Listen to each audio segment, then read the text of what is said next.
Welcome back to the Dealmakers, where we uncover stories, strategies, and standout deals behind the most interesting entrepreneurs and real estate pros out there.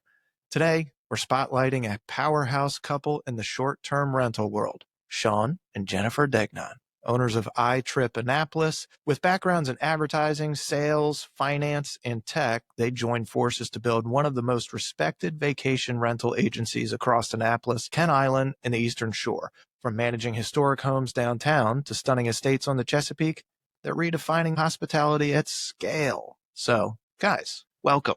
Thank you. Thanks, Shane. Let's start with how the two of you met. Where was it? We were talking about the PG version. No, we met our sophomore year at Georgetown. So I'm from Florida. Sean's from Chicago. And there's not fraternities or sororities at Georgetown, so you just kind of meet people, Lots of bars. in bars. No other way to put it. Our freshman year, Sean was on the football team. Hell yeah. I was a cheerleader freshman and sophomore year for football and basketball. So Sean claims he spotted me on the sidelines. I was not in the game that much, so I had a lot of time to turn around and look at the cheerleaders. Perfect. Yeah. I know that feeling. Yep. Yeah. So by the time we met, we just it's a small school socially. Yeah. So we had a lot of friends in common, but we didn't have any classes together. I was in the business school. Sean was in the college majoring in government and what a lot of schools call political science. Oh, yeah. So Which Jen calls the College of Arts and Crafts. that's what do you really learn? Yeah. Business, It's up for debate. Yeah. Business, you know what finance means. You know what accounting means. So the first night we met, we both figured out that we're adopted. No kidding. Yeah. So that was pretty quick. Wow, that's cool.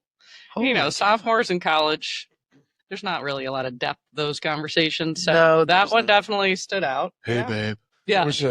There were a lot of jokes from our friends, though, like, you guys could be related. Oh, yeah. Yeah. Oh, Right. We are not of relation, sir. well, What's that movie? We are not of relation, sir. Are you two twins? Oh, my God. Is it twins? Forrest Gump. No way. Yeah. Really? Yeah. Oh, my God. Yeah. He says that to Bubba. Bubba The and Forrest, Bubba. they look at each other. Are you guys twins? They look at each other and go, no. And that is something we connected on right away is movies. So our first night back at our apartment, we had back in the day of VHS. Uh-huh. I remember them. And I had some options, one of which was 101 Dalmatians. And he picked that. And I was like, come on. But we both love dogs. Yep. So we figured that out right away. We were talking about this with Shane before you came in, that we relate to movies Yes, and quote them constantly. constantly. I was saying the two movies. What do you think the two movies are that are most quoted In our in our household. house? My cousin Vinny. Uh-huh. Other one, maybe Forrest Gump. Possibly. There's one other one I'm thinking of. Give me a hint. Who's going to do it? You, Lieutenant Weinberg? You That's- good man. Yeah. It's the same Right. thing in our house. We basically talk in movie quotes Oh, that's awesome. throughout the day. Yeah. And your kids, when they grow up and they see those movies, they'll all of a sudden look at you and be like, is that where that came That's where that came from. That's it. Yes. Yeah. Yes. And then your kids start to say those things. It's hilarious. It's a great thing. I hope to pass it down. Yeah. We'll see how interested they are in Oh, our movie they will taste. be. They Our they'll have no our choice. son uses the quote, "Do you have any more questions for me, counselor?" How old are your kids? So we have a almost 20-year-old who's a sophomore at Tennessee. Okay. We just went out and saw her this past weekend for Parents Weekend. Yeah. So that was great. We have a 17-year-old who's a junior in high school at Spalding, and then we've got a 14-year-old who's a freshman. Holy A ham. girl, boy, girl. Girl, boy, girl. Okay. Is the boy looking at colleges? Sort of. Sort of. He just knows he wants to go somewhere warmer. Yeah. Yeah. Especially on days like today. It's like Yeah. 30 degrees outside today. And it's Dear spring. God. Spring in Maryland. Well, spring in Maryland means 80 on Monday and 30 on Wednesday and Yeah. rainy on Tuesday. Right. That's just what it is. It's so true. What did you guys do before you got into real estate? What'd you do after school? So I was in tech for like 10 years, and then I switched to finance. Yeah. For 15 years. Kind of bounced around. Jen was in advertising and marketing in Chicago at one of the big agencies that does the McDonald's and Budweiser commercials. Yeah. And so we did that we lived in Chicago from 95 to we moved, right, end of 2006. moved to Rochester, New York, which The is Florida girl was not like, where? not a great place That's for a Florida girl. no. Chicago was cold too, but at least there's a lot to do. Yeah, there's a lot to do. And Rochester is like you're on the run from something. Yes. We met a lot of great people up there, Yes. but there's not a lot going on. Yeah, there was snow on the ground for 6 months of the year. Oh yeah. Oh, yeah. We wouldn't It's see our brutal. neighbors for a long time. Like, So at least here in the spring, it's sunny when it's not raining. Yeah. There, it's like you don't know where the sky ends and the earth ends. it would snow in May sometimes. Yeah. Like, It you was kidding brutal. me? It was brutal. So we moved down here in 2011. Okay. And that was welcome. Yes. So that was basically a deal that I shouldn't even say we made. I sort of insisted. So Sean worked for this great company, First Trust, based out of Chicago. And when we lived in Chicago, just to back up a little, when we were I was in advertising, and then I went into sales for Nickelodeon. Okay. Which I think we discussed. I think we talked about it at one point. Yeah. That's cool. It also gives me a little cred in the family That is cool. that did you know SpongeBob is what they used to ask? Well, yeah, of course I did. So Sean was traveling on the road when we were in Chicago to his territory 5 days a week, which is brutal. And we had Elizabeth, our oldest, in Chicago, and I had all these great friends in advertising who started having kids. So we would get together all the time, and socially it was fine for me. It was a bummer for him, Right. and I missed him on weekdays. But eventually one day he came home and said, "If you love me, you'll move to Rochester, New York." And I was like, can you show me that on a map? It was 10 minutes from Canada. And there's Canada. Yeah. and Oh, there's that's damn this lake close. that's always frozen. And there's Rochester. So New Year's Day, 2007? Yeah, 2007, we moved from Chicago to Rochester. So had 2 more kids, because what else do you do in Rochester? Well, Right. not a whole lot else to do. Let's procreate. Yes. And then his company had an opening in this area Okay. after 4.5 years. And he said, there's an opening, but I don't know. And I said, Yeah. I know. I do. I know. Pack your bags. Let's go. Oh my God. Okay. So that was 2011. How long were you in that job for? I was with that company for 10 years and then stayed in that industry for another 5. And we just decided, I'm kind of tired of the rat race. Wouldn't it be great if we owned our own thing? Yeah. But we didn't want to reinvent the wheel. So the franchising model made a lot of sense to us. A proven system. There's other entrepreneurs out there running their own show, but we don't have to start from scratch. Yeah. And so we started working with a franchise coach, and he was great because what they do is they give you these these personality tests and questionnaires, and they figure out what do you want to do? What are you good at? What's your experience? What don't you want to do? The first thing we told them is we don't want to run a food business, like own a bunch of Subways or something. Yeah. It's not for us, or restaurants, because the hours are terrible. It doesn't work with our family. We don't want a storefront of any kind. So they run you through all these tests, and then he comes back with like 3 ideas. And this is late fall, early winter, 2019, 2020. So something's on the verge of We changing. didn't know yet. We didn't know it yet. The first idea he came to us with was like industrial building, office building cleaning. We're like, little did we know that would completely dry up. It would have been a terrible move. Yeah. But it also sounded boring to us. So we're like, that's out. And so we looked at these 2 other ideas. One was like, what was it? It was like Shelf Genie. Shelf Genie is kind of like California Closets, but for like your kitchen and garage, helps you organize your cabinets and stuff, which was It's interesting. Cool. we Yeah, looked at it. I liked it. I liked that a lot. But this one spoke to us. We had experience running an Airbnb at one of our family homes in Wisconsin that we've had in our family forever. Yeah. And the idea that we could work from home, run our own show. We had a little experience managing a property.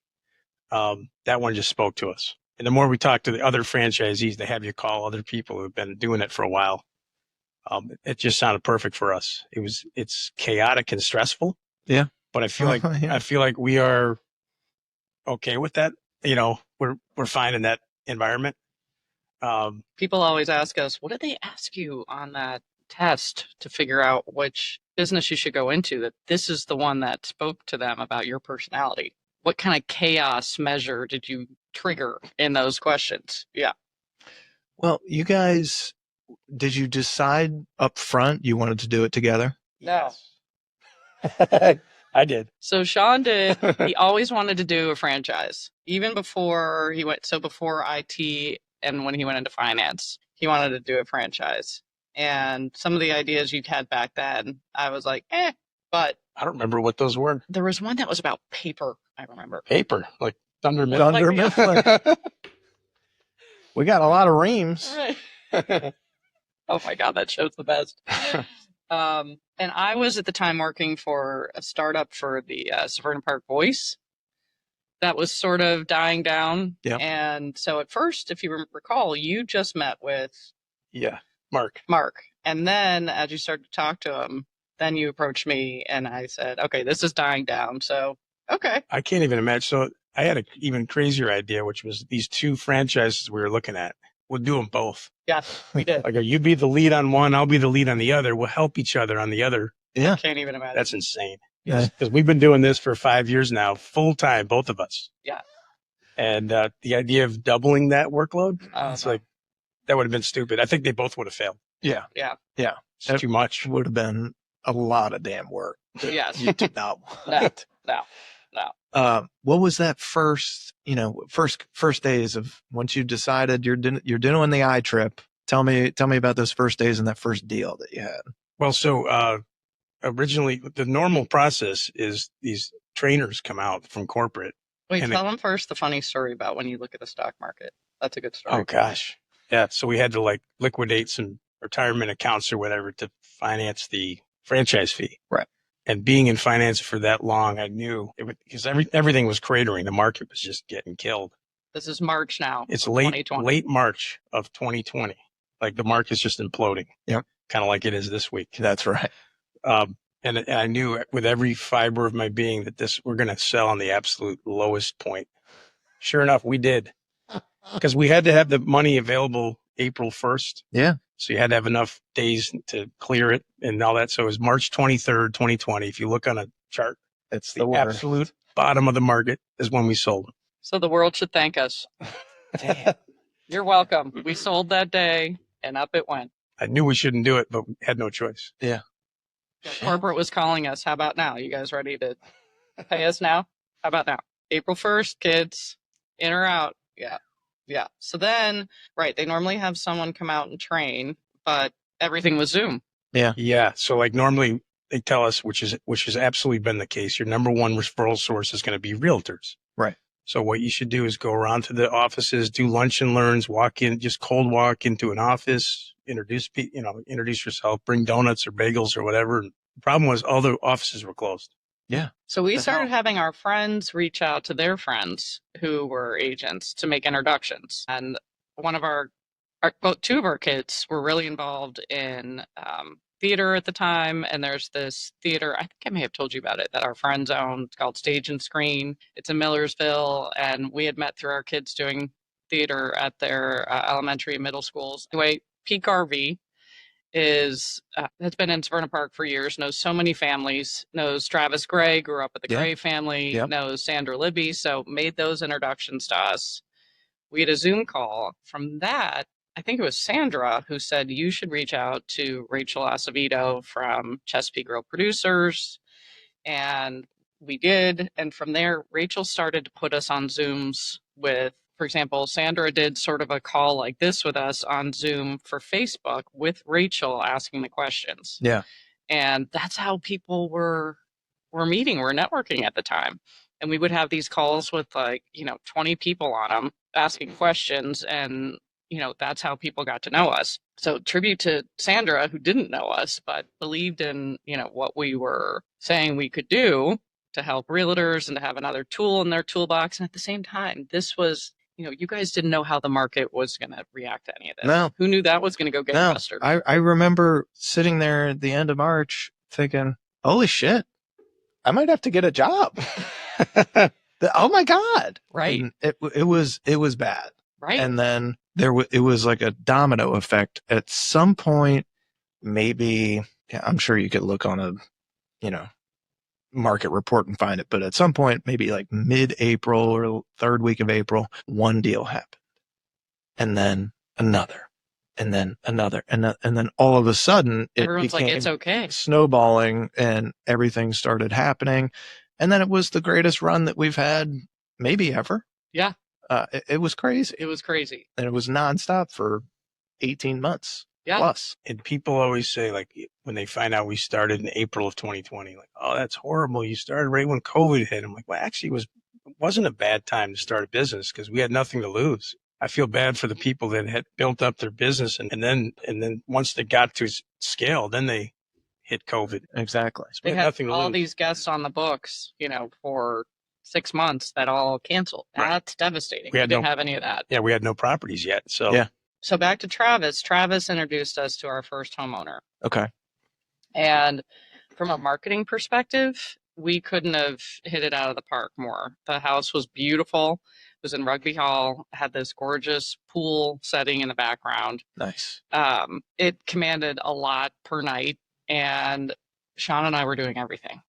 and I'm not that handy. So like, Right. and I when, mean, he was the and when I say not that handy, I mean not at all. not at all. Full man. There's a picture that I put up in our house. If you pull that picture down, there's like 19 holes. Yeah. I know that very well. I've been there. Yeah. Oh yeah. And you learn fast what you don't know, and what you need to learn. But while that house didn't last long, and there's a lot of reason behind that. The house is still there. We just don't The have house- it in our portfolio. Right. The house sold. That family moved. Everyone saw, wow, this is the kind of property. Yeah. iTrip is managing. It's not just like a little one bedroom, which we do manage those too. But if we would have started with that, who knows how our story would have evolved. One of our first 5 properties was Travis's brother. So the fact that he introduced us to his brother, why Travis trusted us right off the bat, You might I'll know never that. know. It's the Eastport Firehouse Oh, yeah. Really cool. That's a historic really cool place. setup. on 2nd Street. Yeah. It's It's a great. cool Yeah. setup. It is, and people love it. Yeah. So from there, we started to also, one of our first properties was this really cool historic home that we still have, owned by 4 Navy grads who decided just to go into the idea of having a place here that they could come for, reunions and football games, and in the meantime earn on it. Yeah. In fact, they came out, they stayed there during one of their reunions, and then it Okay. went on sale and they bought it. Freaking A. And we were referred to it by Scott Shooter. Scott Shooter's right. Yeah. Exactly. Yeah. And we had to really fight for that one because they were talking to another, it may have been At Home. Hmm. I can't remember who they were talking to. Another more established property management company. So we Yeah. really had to make a fight for it. And we did. This guy is an amazing salesman. Oh, stop. Shucks. Well, it's not just, he had part of his game is that he has no game, so you don't feel like you're being sold something. You just Yeah. feel like you're talking to a normal dude. And he also comes up with creative ideas like, okay, well, if you don't like that, how about we do it this way? It's not, what's going to get you into this car today. So he did that with them. Let us prove ourselves for the first year. If it doesn't work out, we'll move on. But in the meantime, let's set up some incentives. And COVID, similarly to how you were describing how the market went, was nuts. Everyone wanted out of their house. Yeah. People wanted to, even within, driving distance, just go to another place. Yeah. So once we started to get properties, Yeah, that helped they were you. booking. That people could work from anywhere all of a sudden. Yeah. That helped out a lot because people would do these staycations or Yeah. workcations, whatever they call it. Yep. And so if you had a good Wi-Fi network and a desk, You were good. it didn't matter where you were, right? So people Yeah. would just start going on trips. Even with their kids, because their kids were doing the same thing. Yeah. What a wild time it was. That's Right? crazy. So you get rolling, and how long until you felt like, all right, we got this. We can do this. After about a year and a half, so like let's say September of 21, we're at 20 properties. Yeah. It's becoming too much for us because I'm spending all my time like putting trash bags in my truck, looking for an empty dumpster somewhere and like Yeah, we called him Santa, but instead of bringing the presents, he was bringing the trash in the car. And Jen's spending all her time talking to cleaners. Yep. And she doesn't speak Spanish. Nope. And a lot of them do. yes, And so we decided we needed help, and so we started putting these feelers out there, and we were going to hire one person to be like guest relations. Yep. And operations, which is, again, that's nuts That's to have insane. one person doing both those jobs. right. We happened to interview these two ladies at the same time. We were going to have to pick one or the other. And we said, we need them both. We probably can't afford to hire two right now, but in 6 months, we're going to need them both anyway. Yeah. And maybe the second one won't be there anymore. Yeah. So we decided to So as you stretch said, a little, and Yeah, we can't afford not to hire them both. we have to hire them both. Yeah. So we hired Kathy to run guest relations and Danielle to run operations, which included the cleaners. Yeah. And that freed up all our time. All the stuff, all the back and forth with guests that I was doing, which didn't serve our business that well, because sometimes I can be very blunt. Yeah. And a little harsh. And he doesn't have a hospitality background, so to Yeah. speak. Yeah. And then Danielle had a background in property management, so she knew things that I didn't even know, having been doing this for a year and a half. You never know what you don't know. Right. And Kathy came from working the front desk of hotels and planning weddings wedding event planner, like at the dealing with hotels, the bridezillas. catering, and oh yeah. So So she's used to getting yelled at. These are the ideal candidates. Yeah, Totally. she's used to like having to diffuse tense situations and dealing Yes. with irate guests and stuff like that. So it was great because I got all my time back. My best use of time is selling and trying to add properties, Right. not loading trash in my truck, Right. and not talking to guests. Right. Which she has forbidden me to do now. Don't ever talk to guests. Yes. I'm not allowed to. Our whole team has. Yes. Okay. Yeah. And Jen didn't have to deal with the cleaners anymore, which was a massive, time suck. So we got our time back, and that helped out a lot. We went from 20 to 40 properties in like 6 months.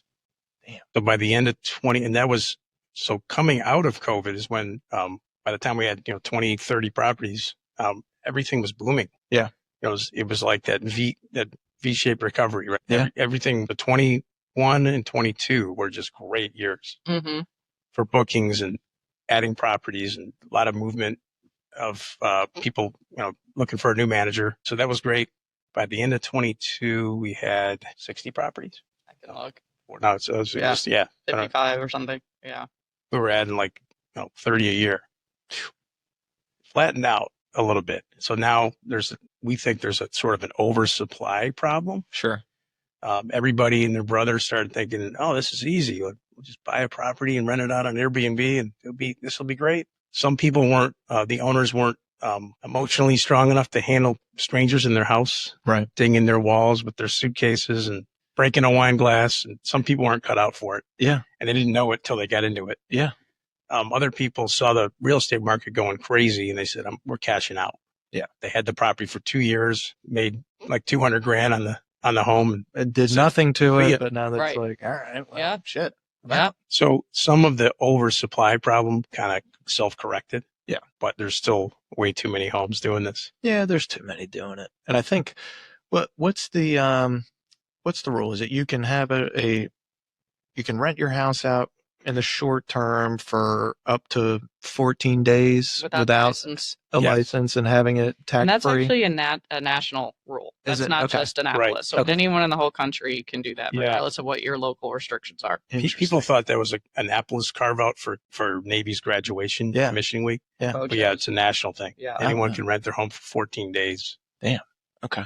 But as we've talked, the guest has become much pickier, Oh, yeah. especially during that COVID time. So for a lot of reasons, coming out of COVID, they were at their house a lot. They were used to the way things were in their home. So when they went somewhere else, they were pickier than ever before. And to Sean's point, everyone thought if they just had a front door and a, refrigerator, they could rent their house. And for a while, that worked. Yeah. But then these guests started getting pickier, and they expected what they used to get in hotels or what they can get at home. So everyone had to up their game, which also weeded people out. Yeah. Because Yeah. when they didn't get what they wanted, they weren't nice about it. No. So how much do you want to deal with that when you've sold your house for the week of whatever, and you're on a beach trying to enjoy that money you just made, and you're getting calls constantly. So that's when we also started getting businesses like our properties. Yeah, people don't want to. I'm out. I don't want to deal with these people anymore. Yeah. I don't want to deal with the guest. I'll take the hit Yep. from whatever. I just don't want to deal with it. Yeah, Exactly. like stupid stuff. We had a guest once who couldn't get into the door. They said the door code didn't work. I'm like, I'm looking at the log and they're putting it in correctly. Yeah. And I'm like, FaceTime me. I want to see what you're doing. Put the code in right. And they're pulling the door, trying to pull the door up. And I go, try pushing. Door opened right up. Yeah. So stuff like that. Owners thought they could do it. Oh, this is going to be easy, but they don't want to deal with that call at 10 o'clock at night on a Saturday. No. Or midnight when someone's hammered and they can't find the wine opener. I mean, we got a million of them. Yeah. Jesus. What? Let's talk more about iTrip and your guys' business, and then I want to hear more of these stories. What separates you guys from other short-term rental managers? So iTrip nationally, I think what the secret sauce is basically that it's a national digital platform. Yeah. So it's nationally strong, but then every one of the 100 franchise owners lives in their territory. Okay. So it's a local presence, boutique level of service locally, but with a national brand behind you. Yeah. A national engine for getting bookings and marketing the homes. And then how do we separate ourselves locally? I think most of it is the big local team. Yeah. And our I think our connection to the Navy community, because that's the vast majority of the guests. And actually the biggest chunk of our owners are either Navy alums or their kids go there. Or they've got some connection. That makes connection. sense. So it's really important to be really integrated. A lot of those national brands don't put in the marketing efforts towards specific markets. And what I mean by that is not just, advertising locally. There was the biggest player when we came into this market was At Home Annapolis, great short-term rental business with Navy ties, and they were bought out by Vacasa. Okay. And Vacasa is a national company that once they take over, they don't do anything to support the community from a lot of standpoints, from just, you would think, even their own benefit of advertising and trying to market to those coming to the area. We sponsor Induction Day. So we're at a booth at Navy when these parents have just dropped off their kids. Yeah. And mom's crying and dad's trying to figure out, what am I going to do for the next 4 years? And we have a booth that says, where are you staying the next 4 years? Yeah. So we immediately meet these parents and allow them to reach out to us personally anytime that they're coming to stay. So right there, that personal touch. Even the Mids Rent, there's a site called midsrent.com. It's not even a listing site. It's just like a message board. Yeah. It's $60 to put a listing on there. Vacasa won't do it. They advertise their homes there. Right. Basically where these families There's 119, but yeah. Something like that. Yeah. It's nominal. It's the same. Yeah. But it's where the Navy families that are trying to book graduation week. Yeah. They first go there to look and see what homes are available. So it's just like. And they won't even go there. Right. Yeah. And it's great because they also will go there. I hope they're not watching this. We're going to tell them exactly what they're doing. Right. Good point. They know. They know. Yeah. Actually, At Home had, I think, 55 properties when Vacasa bought them. They're down to like 30. Oh man, it's a bummer. Well, I feel like this is a business where you have to be localized, so you make sure that the experience is catered to the person, because it's a tourist type town, and people are coming for the full experience, seeing Annapolis, seeing all the sites and whatever else.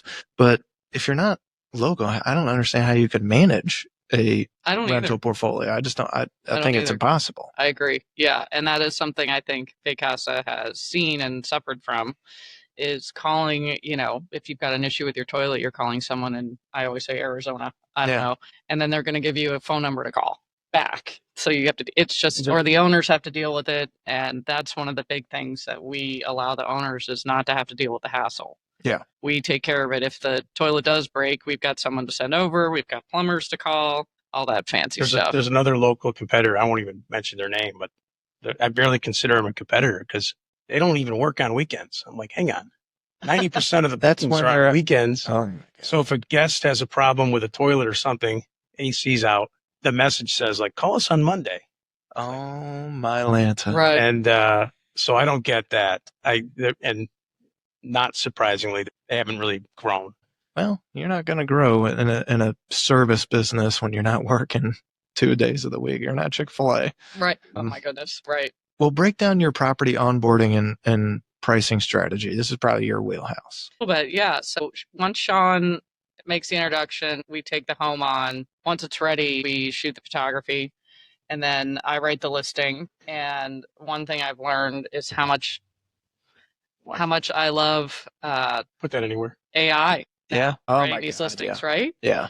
Oh, I never thought to say it like that. Because after, writing 100 of these, some of the stuff I say starts to sound the Sounds same. And Yes. So I'll put things in sometimes from the listing of selling the home and get some ideas. And then we launch the listing on multiple sites, B&B, Verbo, of course, our own site, iTrip, Marriott Homes and Villas. Yep. We're starting to dabble back into booking.com here and there, but that we've had issues. Is it difficult to deal with? Yeah. It's the guests that come from Tend to be booking.com. fraudulent bookings and weird Right. stuff. Really? Credit cards declined and stuff. Right. Oh, that's weird. 90% of the bookings come from Airbnb, Verbo, or iTrip. But what's great is I've got all these other properties that I can decide, oh, this one's kind of like that one. And that one performs well at these rates. Yeah. So we're going to start there. And there's all kinds of great algorithms that once a property's new, guests are seeing it. So it books off the bat. And this is sort of the thing where I think the individual managing their own home sort of gets sucked in.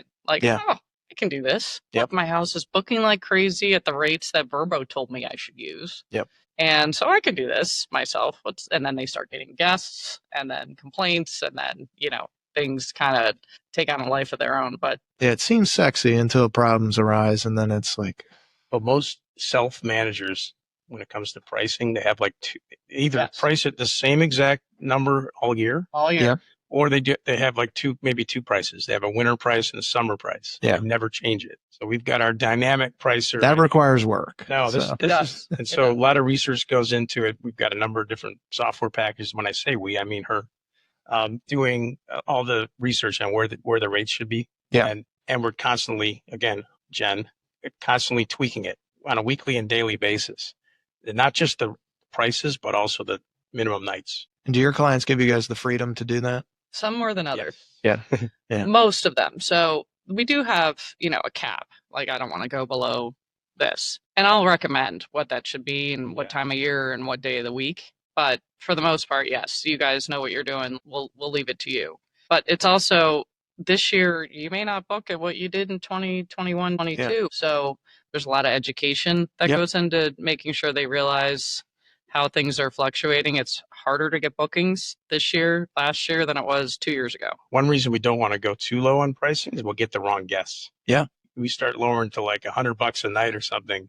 You could have a big rager or people just, Not treating it well. Although rock stars have a lot of money and they've been known to trash hotel rooms. So Well, this is true. There's plenty of people that think they're rock stars out there. that's true. So, That is also true.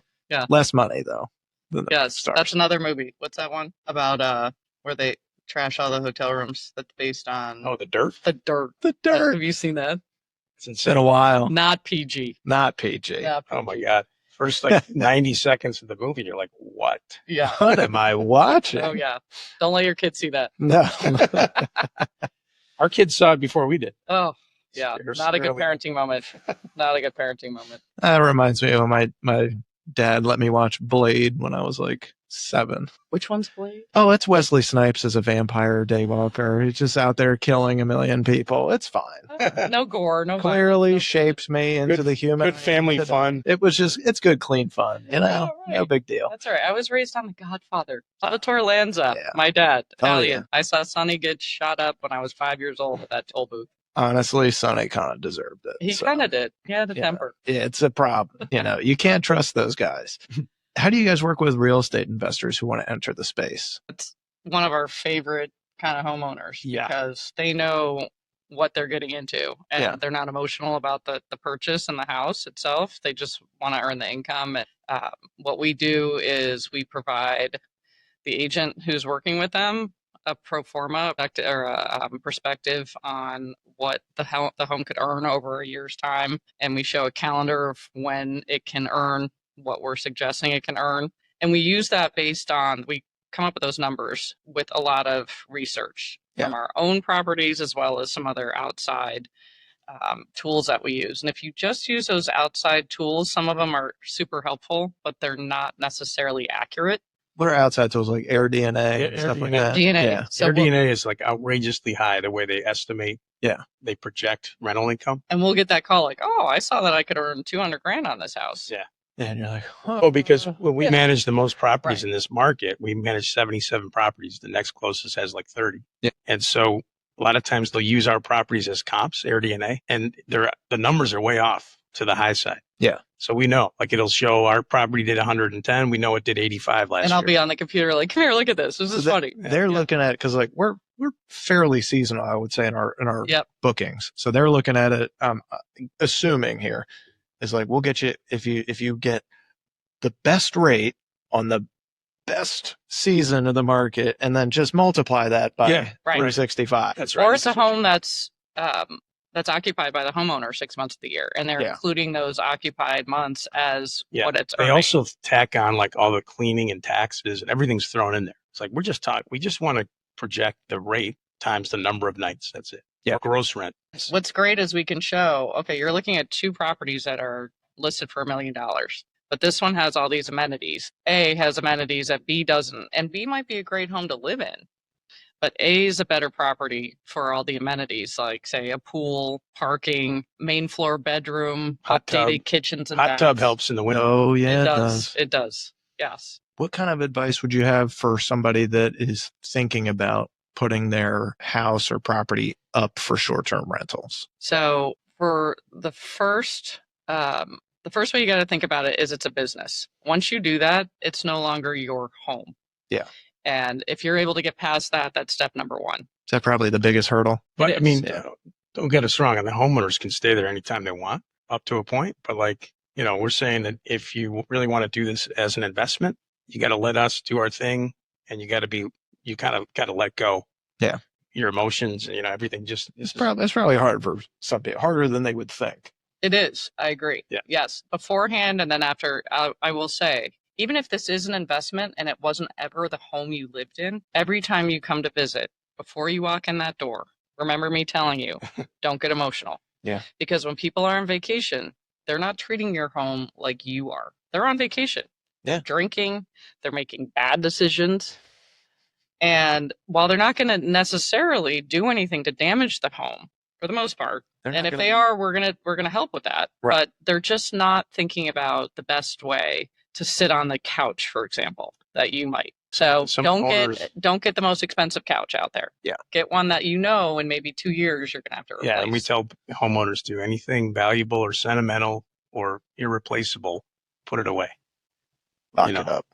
That first Yes. first house we had, I knew you were gonna tell this story. the husband was a sailor. Yeah. Like competitively, was on the America's Cup team or something. He had this it reminded me of Risky Business.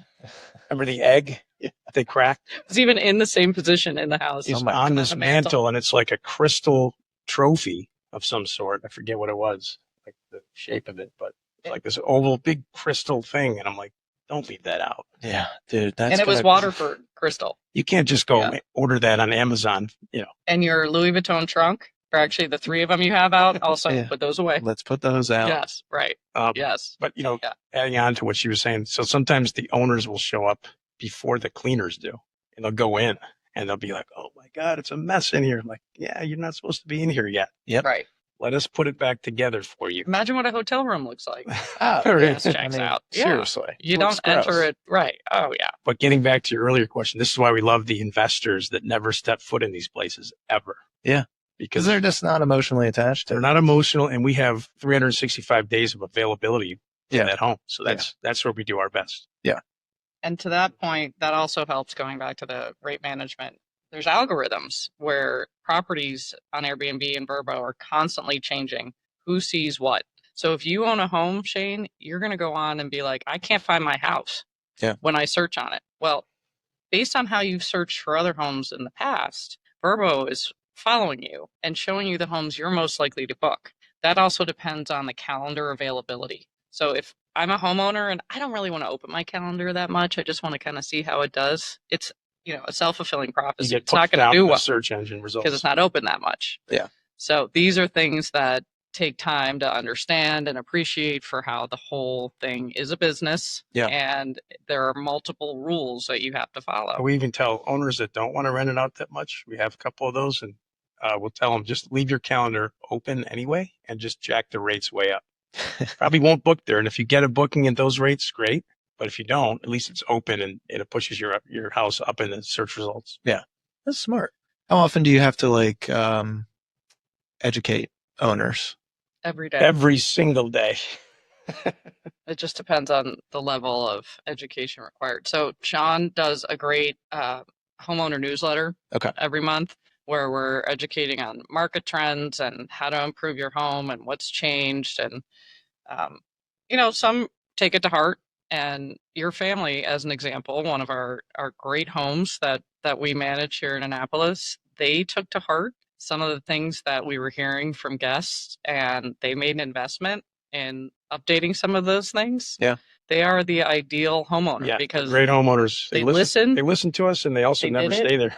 And immediately they saw the results to that. So it's just a matter of how open they are and acknowledging that things aren't the way they were 2 years ago. Yeah. Is even if they didn't own a property then. Yeah. They heard their friend had a home and it rented for this. That's how it goes. Isn't it? Yeah. And even Eastport to historic Annapolis, it varies wildly. It varies from real estate to pricing and things and how they book. And we have homeowners in each who talk to each other or talk to somebody else who has a home, and they're basing some of their data on that. And, And by the way, thank you again for that referral, because that place is killer. The big blue house, everyone knows it. Everybody knows that. It's 20 feet away from the front gate of the Naval Academy. It's got parking. It sleeps 12. And it has a main floor bedroom. It's got so many things. So. Yeah. Fantastic. Yeah. It's great for that. It's like our signature property, really. Damn. Yeah. Well, that brings me to a great point. Give me a signature property that really represents the brand. I mean, that one for sure, because we're all about the naval community, and you can't get closer. And also parking downtown it's a bitch. It's a struggle. Yeah. And so that place, I mean, you have everything there. The only thing it doesn't have, which we will never give up trying to sell him on, is getting a grill. Grill. Scared of the grill. Scared of the grill, taking the whole house out. But, it's other than that, like I said, it's got first floor, it's got outdoor in the front and upstairs. A foreman. I don't know. The prices might be up since George left us. Right. I don't know. And if you're not downtown, ideally you're on, especially in this area, you're on the water. Those homes that have water access, water views are nice, but water access is huge. Your own private pier. If you have a pool, as Sean said, if you have a hot tub. Yeah, we have some spectacular waterfront places in the burbs. Yeah. One in Edgewater, which is like a 6-bedroom right on the water. Has a hot tub too. Has a hot tub. Has cool hangout spaces. People need to, when they look at these listings, visualize themselves there. Yeah, it has to be beautiful, has to be unique, has to be eye-catching. And even if you're not going to use that fire pit, when you saw it in that listing, you want to go use that fire pit. You thought about it. Yes. That's what was like. That's why you booked it. Yeah. But then the weekend got away from you and you never bought those s'mores. Yeah. So, it still is something that brought you there. The other thing is everyone travels. I shouldn't say everyone. More people travel with their pets. Yes. Now than they ever did. Right. Yes. We don't allow peacocks. We have one cat-friendly place. Only one. Only one. Just one. Just one. For good reason. Cats are a problem. In rentals. I bet they are. Did somebody try to get a peacock? In another market. Oh my God. We did find a full chicken in the garbage can once of a place. But I think that was had like talons still on it. I think there was some sort of cockfight. Are you kidding me? Listen, we don't want to scare our prospects that are thinking of doing this, but once in a while, crazy stuff like that happens. All right, give me your best guest stories. Best guess. Could have been that one. So, Romanian gypsies. Romanian gypsies booked with debit cards. 2 different properties, and they were like bringing everything back. And our director of guest relations was off that week for Christmas. She'll never be off for Christmas again. And Sean and I kept thinking, we know this doesn't feel right, but we can't figure out what could go wrong. So they had a house that they rented from us in the burbs and one downtown. And when they checked out, both places were loaded with more trash than I've ever seen. They said when they booked that they don't drink Or smoke. because of their religion, but the contents of the garbage cans would say otherwise. Well put. We found things from this house in that house and backwards. And we tried to get more money out of them, and I was able to charge their debit card a couple more times, at least one of Holy them. cow. But they did, I will say I expected when I got there the worst. I Yeah. expected all the appliances and TVs gone. So everything that happened was able to get put back together. By the way, we have noise monitoring technology in every home, so we can tell how many Wi-Fi devices are in range of this box. So we can see if a place sleeps, let's say 10, and all of a sudden that 50. number spikes to 50 or 60. There's either a party brewing or it's already underway. And this group was definitely at one place or the other. We could see, Man. and also one of the homes had a Nest camera, so we could see like 10 cars out there and 15 cars, whatever. I swear people don't think about any of this. Like, right. You would think this day and age people would be on the lookout for cameras, and it's just, no. They're not. They don't care. They just don't care. They don't care. And then you catch them and they're like, it was not me. I don't know what you're talking about. Right. That doesn't sound like us at all. Really? Isn't this picture of you? We've been telling our owners for a while to get Nest. You can't have cameras inside, of course, for obvious reasons, but facing the parking lot or the driveway, you can do that, and you can face it out towards the back. Yeah. You want to be cognizant, like obviously if you have a hot tub, you don't want, it's kind of creepy to have a camera on. Yeah, exactly. But like facing the driveway, that saved us a few times where the owner had footage of someone backing into their retaining wall, like chipping it all up. And of course, they did, when you asked the guests, they didn't do it. No. It wasn't. We got the footage. Like, is that your car? Is that your license plate? So then it's pretty. Was that drunk conversation I heard you having right before that? Was that you? That doesn't sound like 2 a.m. Right. I know. Yep. That'll be another $500. Deny till you die. It also catches people coming in with pets and the non-pet friendly or that just happened. Paid. Yeah. The owner's like, did this guest pay for pets? No. Why? There's 2 dogs going in and out of there all day. Okay. That probably happens all the time. Oh, all the so time. Frustrating. Any other wild guest stories? Man, I've had so many. It's like if we remembered them all, our heads would explode. Most of the time, so like the media will scare you with these Airbnb horror stories. Yeah. And there are some bad ones, like, oh, you mean like the people that won't leave the Airbnb? That, like squatters. Yeah. Mm-hmm. We had that this weekend with a Maryland state senator still in the home couldn't get a hold of her, called her like 15 times. She's not answering her. All her stuff's in there. Cleaners are at the door. Like, well, what should we do? The owners want to take possession. They want to go in there and stay, like, well, we can't get a hold of this lady. We don't know. I think she's out today. Not sure. We'll find out. She must have And she called our director of guest relations hammered last night. She must have screaming been her head tired from raising all our taxes through the. Yes. Well, that's a tough job. Someone's They were burning the midnight oil. Right. Raising our taxes. Burning something. Let's see. What else do we got? Ooh. Do you have anything that's been like uber challenging to rent out? Like a home that's hard to rent? Yeah. Yes. Something that maybe you didn't expect to be tough to rent. Yeah. Well, like if you're just in the burbs and you're not waterfront, there's no pool, the place is going to struggle. It's going to sit. Yeah. We have a place that has a pool. It's waterfront. And we've had the owner make some changes, and he was resistant. Yeah. Because he owns a home in another market where things are just not as high end as they are here, and it works. Yeah. And so we pushed him to make some updates, and he did, but he didn't make enough.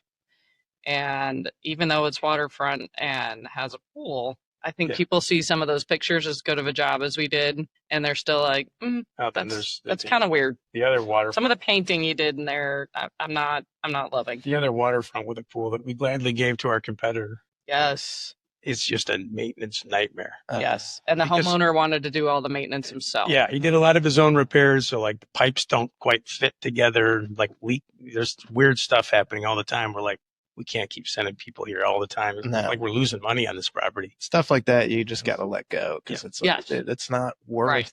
like Yes. we have our name attached to this. And Yes. Yeah. we are willing to work with anybody as long as they're, willing and able to listen to us. But something like that just becomes more work than it's worth. Well, and too many here's another fun part of that story. Too many family members with checkered pasts had access to the home, Right.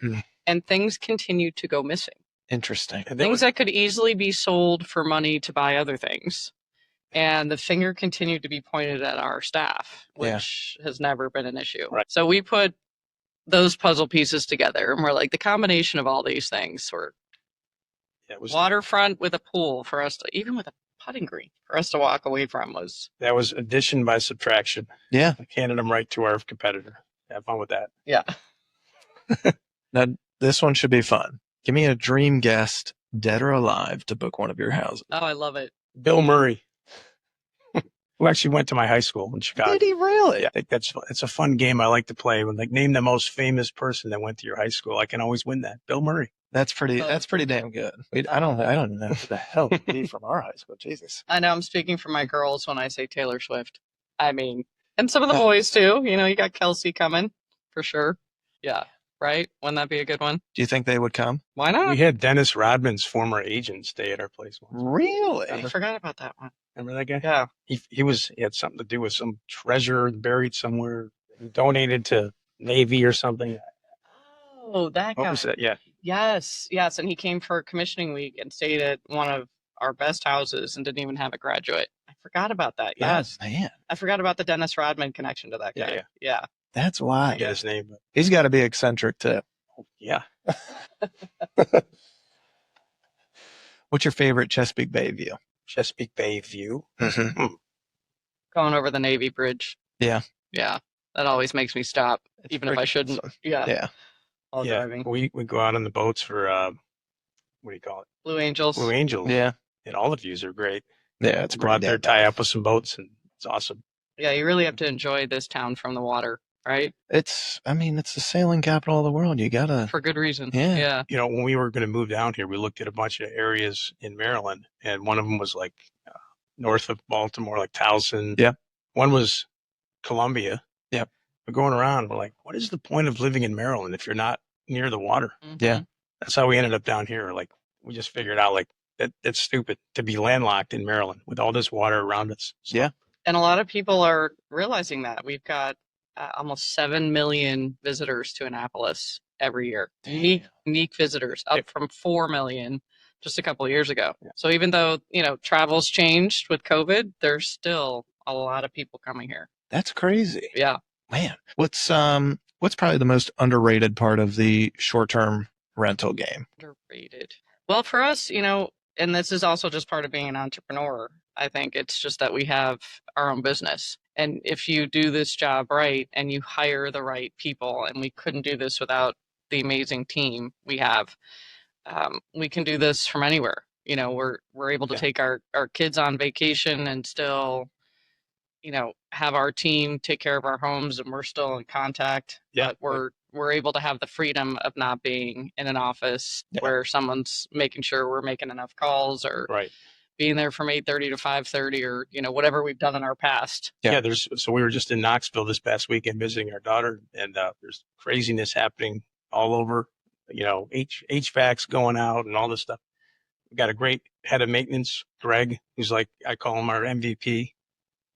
He'll go over and check a place if someone has a problem, but then preventatively he's going around in between bookings to make sure everything's in tip top shape. And then we've got Jason, who heads up all the inspectors. So we've got a group of inspectors that goes in right after the checkout, see what's damaged, missing, furniture moved, anything. And then they set up for the next guest. So between those two guys and the inspectors and cleaners and Danielle and Kathy and Melissa taking care of the guests, like, we can go somewhere. We're still looking at our phone constantly and kind of monitoring, but we don't have to be that involved because we have complete faith in them to take care of everything. That's cool. So, And we have met some amazing people. Some of our, most of our homeowners, I would say, are just really nice, interesting. It's just like anything. It's like the 95% rule. Yeah. You're always going to have that small percentage that, gives you a hard time, from the homeowners to the guests. But for the most part, they're really nice, appreciative of what we do, and all have their own interesting stories to tell. That's cool. Yeah. What's one app or tech tool that you can't live without? Don't tell me phone. Don't tell me computer. One app or tech tool that you can't live without. What do you need for your business? We have something called Avashadow. Yeah. Okay. Which is, I don't think just unique to our industry, but it's a really cool tool that taps into our software, iTrip software, where we can communicate with all the guests coming in before they arrive multiple times with texts that have links. And Sean and I can see what Kathy and Melissa, our guest relations team, is saying to them and what they're saying back. Oh, that's cool. All on one app. Yeah, damn. We get automated text to send them like the door code, Yeah. electronic guest guidebook, all that sort of stuff. A reminder to do their review after. Yes. And so if an owner says, were there any issues at the home last weekend? I can go into that industry and see if there's any communication. Yep. Or just, nope, everything was great. That's awesome. Yeah. What's the biggest lesson you learned since starting it? Since starting iTrip? Don't work with assholes. Life is too short. Yes. Yeah. In the beginning, we would take on everything. Yeah. Because we needed properties. Right. Now we're in a position where it's got to make sense for our business and us personally, and for the owner. Sometimes we have to tell the owners, like, this isn't going to do great, or the realtors. Sometimes we'll get realtors calling us, hey, can you do a pro forma on this property? And we have to say, like, that's not a great one. Yeah. Or we wouldn't take it. Yeah. And so it's getting, I think we're in a good spot because we can be choosier now. Yeah. And we know what's going to work and what's not. And we realized that this one particular homeowner, we realized, wow, we've made it through that. We did not take that homeowner. They weren't assholes necessarily, but they just wanted too much that we couldn't promise. And we knew if we took them, they would become assholes when we couldn't do what they really wanted. Right. This sort of babysitting. And when we didn't take that, we were like, We had it's enough freedom. We had felt. enough experience so we could sort of see the future. Like, how is it going to be working with them? Not great. Not great. I don't want to. I can already see myself being up late at night on the phone with them. Let's not do this. And it's a doing the math. long-term relationship. It's not 6 weeks or 6 months to help find someone buy a house and then you're done. We're doing the math on this. We're like, for 10 grand or 15, 20 grand or whatever that we might make off of them in a year, is it going to be worth it? And we're pulling our time and attention and resources away from other homes. No, I don't think so. And I'm always ready to break up with people or not take a homeowner before Sean is. Yep. Sean is the I'm idealist. getting better. He's the idealist where I'm like, and by the time that's the sales in you, because the sales in you is competitive, and it's like, I can figure out a way to make it work. Yes. But now I can know, like, I'm not even going to bring this one to Jen because and this one I know that's not happening. Well, let me ask you this. If you weren't doing this, what would you be doing? I'd be a rock star. Do you play? He plays. Not well. And our son Stevie plays bass. No, but I just love the mic. Do you play? No, Do you hell play? no. I play a little bit of guitar. Oh, yeah? Mostly acoustic, like, sitting around a campfire kind of stuff, not like ripping Hendrix solos and stuff. Yeah. I got you. My son plays bass. I'm teaching him how to play acoustic. He's lefty, so I had to find a lefty guitar for him. But it's easy to teach him because it's like a mirror. Yeah. Right when I'm sitting across from him. That's not bad. Yeah. But, And they don't even argue that much when they're Stevie's a 6'4" version of Sean. So he's raising himself. Do you have one of those? You raising anyone that's yourself? Yeah, my 2-year-old is me, just a miniature version, and it's a problem. Also, my 7-year-old daughter is incredibly frustrating. I love her to death, but it's me. She's the oldest. In a girl body. Yeah. That's what Jen always says to me. You're raising yourself. This is karma. Yeah, that's what it is. Your dad is laughing his ass off right now. Mm-hmm. It's a problem. It requires a lot of patience that I don't really have, which, also, I have a very short fuse. And I tell you what, these kids really take me down to the nub. Mm-hmm. And you're not alone. No, No, That's why God invented alcohol. Well, it is. It is why. It is why. There's outlets for that. Any other thoughts you guys want to share before we wrap? Not that I can think of. No. No, Great questions, though. You guys Thank are you. awesome, man. Enjoyed This is it. great. And that's a wrap on our episode with Sean and Jen Degnan. I really appreciate those guys coming in. We learned a ton about the short-term rental business with them, and very grateful for their time. If you like the podcast, go ahead and hit the bell. Hit that damn bell button. All right. Follow, subscribe, leave a review if you can. Hopefully it's positive. Those things really help us out a lot. And we're trying to grow this thing into something really fun. So appreciate everything that you guys do for us. Our numbers are growing every day, which is awesome to see. Coming up this week, we got another interview with Dave DeSantis, COO of TTR Sotheby's International Realty. So we're going to dive into the luxury space in real estate and talk about that. Talk about Dave's background and everything that comes with it. And on Friday night, the boys and I, the night shift, are breaking down The Departed. That's Departed in Bostonian. So stay tuned for that one because we'll drop that one this weekend. And appreciate you guys very much. And we'll catch you on the next one. Take care.